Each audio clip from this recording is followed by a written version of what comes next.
Welcome back! My name is Baller Scuba. This is Video Games Over Time. We are still in 1984. Today, we're going to talk about some more honorable mentions of 1984. On July 1st, 1984, Jack Tramiel purchased Atari. Jack Tramiel had founded and worked for Commodore from 1953 through January 1984. In January 1984, Tramiel had founded Tramiel Technology with the goal of creating the next generation of computers. Technically speaking, it was Tramiel Technology Limited that purchased the consumer division of Atari Incorporated from Warner Communications for $240 million, over $690 million in 2023. Tramiel Technology Limited would then immediately take possession of the rights to the Atari consoles, Atari computers, and many Atari video games, but they did not purchase the rights to Atari's arcade division. However, even with those properties, Atari Incorporated was losing drastic amounts of money in 1984, so TTL made several big changes quickly. Tramiel Technology Limited was renamed Atari Corporation. Tramiel closed down almost all of the domestic branches of the company, laid off much of the staff, postponed the Atari 7800, and started liquidating the company's inventory. The hope was that the sales of the company's existing inventory would keep the company afloat until a new computer could be released. In 1984, Epyx released Summer Games, originally released for the Commodore 64, but released on several different computer platforms. Designed to replicate many events of the 1984 Summer Olympic Games, Summer Games would have several different events depending on the computer platform, but included pole vault, platform diving, sprinting, gymnastics, freestyle swimming, and skeet shooting.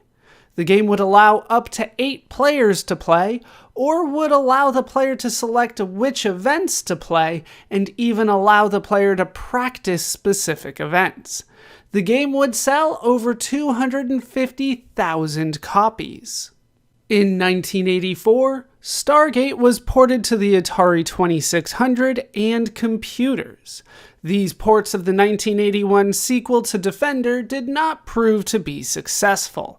The Atari 2600 version in particular did not sell nearly as well as the Atari 2600 version of Defender. On July 4th, 1984, Nintendo ported Donkey Kong 3 to the Famicom. Much like the original 1983 arcade game, the Famicom port of Donkey Kong 3 would not be as successful as the other Donkey Kong games for the system. In 1984, Hudson Soft created a semi-sequel to Donkey Kong 3 for Japanese computers named Donkey Kong 3: The Great Counterattack. This game also featured Stanley shooting Donkey Kong up in the air, but features multiple different backgrounds, while Stanley can now only move left to right and has lost the ability to jump. In 1984, River Raid was ported to the ColecoVision. This version would not prove to be as successful as the original Atari 2600 version of the 1982 title. In July 1984, Muse Software released Beyond Castle Wolfenstein to computers. Designed by Silas Warner, who wrote the original, as well as Eric Ace and Frank Swoboda III, Beyond Castle Wolfenstein is a sequel to Castle Wolfenstein. The gameplay is very similar to the original, but Beyond Castle Wolfenstein has the player explore the Berlin bunker to find a bomb, plant the bomb outside where Hitler is holding a meeting, and escape before the bomb explodes. In 1984, Spy Hunter was ported to the Atari 2600 and the ColecoVision. While the arcade title was one of the most popular games in arcades at the time, the Atari 2600 and ColecoVision versions did not prove to be successful, most likely due to the timing of their releases. In 1984, Milstar Electronics released Q*bert's Cubes to arcades. As a sequel to Q*bert, Q*bert's Cubes has the player take control of Q*bert, who must jump on cubes to rotate them to match a sample cube given. The game does introduce new enemies, but largely went unnoticed. In 1984, Hudson Soft released 2 different versions of the Mario Bros. Arcade game to Japanese computers. The first, Mario Bros. Special, had similar gameplay to the original, but had new phases. The second, named Punch Ball Mario Bros., featured a new game mechanic, where Mario could punch small balls at the enemies. Neither game would prove particularly successful.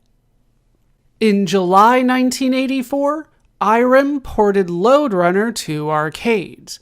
Originally released for computers, the arcade version of Lode Runner featured 24 remixed levels of the original game.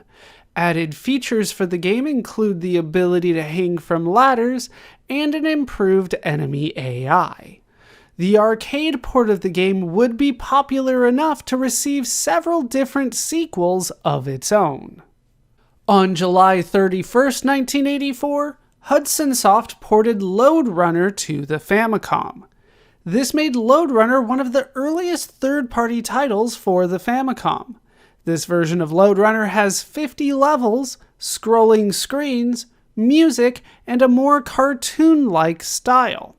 This version would also feature a level editor that would use the Family Basic tape drive to save and load any home creations. On July 26, 1984, Nintendo released Versus Wrecking Crew to Japanese arcades. This game would see a release to American arcades in September 1984. Developed by Satoru Okada, Gunpei Yokoi, Yoshio Sakamoto, Makoto Kano, and Chip Tanaka, Wrecking Crew is an action game featuring Mario and Luigi. The player's goal is to destroy all of a certain set of objects on the screen using a hammer. Because of the weight of the hammer, Mario and Luigi cannot jump. Instead, the player must use doors to avoid enemies, and the player must strategically destroy objects or else they may make objects unreachable. The game also introduces Spike, the construction foreman on the site. Spike will disrupt the player by knocking down objects and knocking the player down to the bottom level. The game would be officially released for the Famicom in 1985. In 1984, Galaxian was ported to the Famicom by Namco, another early third-party title for the system. This version of the 1979 arcade title would not prove to be as successful as some of the other ports to the system by Namco. In 1984, Bally Midway released Demolition Derby to American arcades. In the game, the player plays in a demolition derby, trying to destroy other cars while keeping their own car functional. The game features a meter for the damage done to the player, believed to be one of the first health meters in video games. In 1984, Namco ported Pac-Man to the Famicom. Another example of an early third-party title for the system, this version of Pac-Man would not be nearly as successful as some of the other releases of the game, most likely due to the disastrous Atari 2600 release. On September 10, 1984, Nihon Falcom released Dragon Slayer to Japanese computers. Dragon Slayer is an action-based dungeon-crawling game considered one of the first true action RPGs. The player's quest is to obtain 4 crowns and kill the dragon. The game was a major success in Japan, but was never released overseas.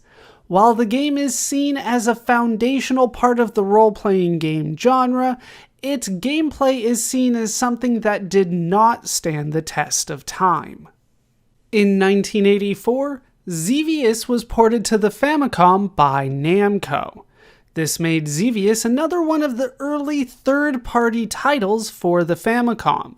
It would prove to be very successful, with reports of copies of the game being sold out within 3 days. On September 15, 1984, CBS began airing the Pole Position TV series in America. Produced by DiC Enterprises in association with the Japanese studio MK Company, the show was loosely based on the Namco arcade game.